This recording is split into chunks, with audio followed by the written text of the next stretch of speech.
So believe it or not, I finally watched Big Hero 6, and I also realized that we got a new, basically HD or better quality picture of the concept art for Big Hero 6 in Kingdom Hearts 3. Now, one thing that I realized is that this is kind of going to be crazy to you guys. I realized that Roy Connolly actually said that the events of Big Hero 6 inside of Kingdom Hearts 3 is actually going to take place after the movie.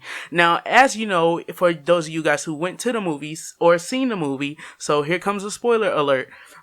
Basically Baymax gave his, not his life, because Baymax isn't a living thing, but Baymax gave, Hiro the opportunity to go back and leave the portal and go back to his world or his realm, and actually he wound up giving him the kind of like microchip or kind of like the programming and the coder to basically make Baymax who he is and the memories of himself. Now, if you look at the picture of actually the concept art, we can actually see that Baymax has the red eyes. Now, if you don't remember, for those of you guys who probably seen it when it first came out and haven't watched it since, Baymax actually progressed into, not progressed, but basically he had the red eyes and he had this malicious kind of characterization to him, to where it was kind of like he was evil once you take out the green chip, which was the one that Hiro's brother actually made, which is the one that made Baymax into the caretaker, and the two chips balance each other out. However, since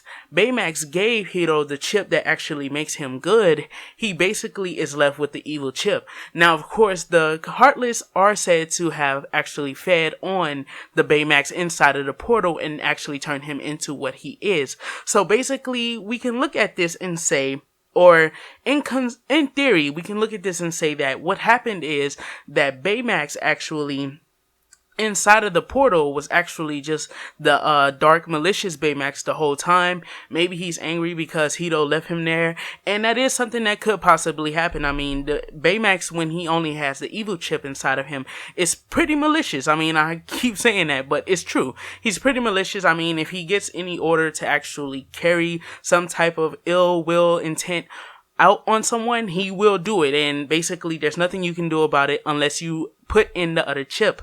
And once again, it's just amazing that this is actually making it into Kingdom Hearts. Now, one thing that I realized as well is that Marvel is inside of Kingdom Hearts. So a lot of people were actually talking D23, oh no, keep the Marvel away from Kingdom Hearts, keep it away, don't do it, it'll ruin the series. But this is basically, like I said in the whole announcement video that I did, this is basically Marvel making its way into Kingdom Hearts right now. So I wonder what possibilities does this give to other worlds. Based off of Marvel films, well, not necessarily the films, but based off of Marvel animated series or based off of Marvel, video games and stuff like that. I would definitely love to see, and this is the only world the only verse inside of the Marvel universe that I would actually like to see.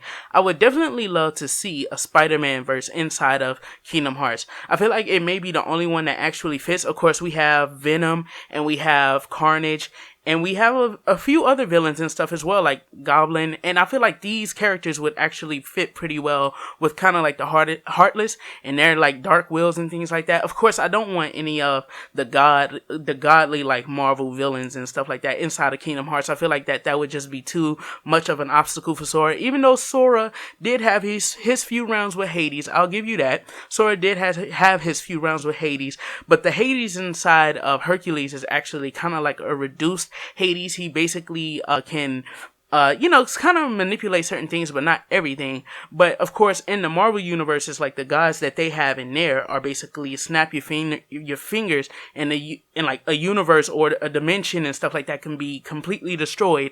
And the characters have to find their way around these things inside of the comics. But I definitely love the idea of Big Hero 6 actually making its way in. I think if they keep it like this, as far as Marvel kind of adaptations going into Kingdom Hearts goes, I definitely feel like it could work, and it is something that will be pretty much done the right way, I guess you could say, the Kingdom Hearts way, I guess you could say, because Big Hero 6 is definitely something that isn't going to end with this first movie. There's definitely going to be a second one. Of course, like Hiro said in the end, they didn't plan on being heroes. However, this is who they've become due to the circumstances of the things that they went through inside of the movie. So now they protect, I guess, San Francisco. I don't know what it's called, man. San Francisco, Tokyo, I think. So, yeah, let me know what you guys think. Do you think that the Baymax inside of the portal actually only has that evil chip, or the chip that Hito created that he actually was trying to use to kill the masked man? I forgot that guy's name as well, and I just watched it too. But basically, do you think that's what happened to the Baymax, and do you think the Heartless actually wound up feeding off of that negativity?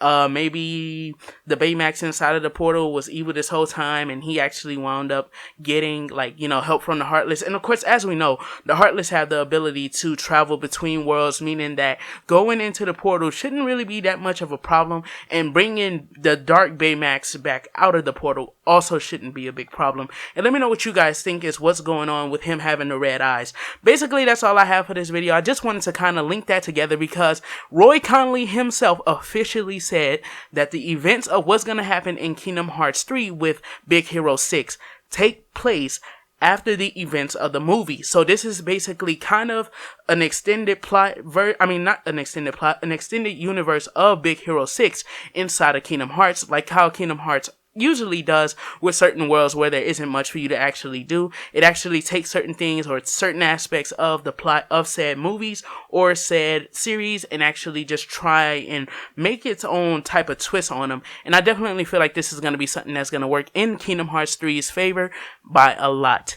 Thank you guys for tuning into this video. This has been your boy Mazia. Don't forget to do a little A-Class gaming, and everything you do, don't forget to keep it A-Class. And I'll see you guys in the next one.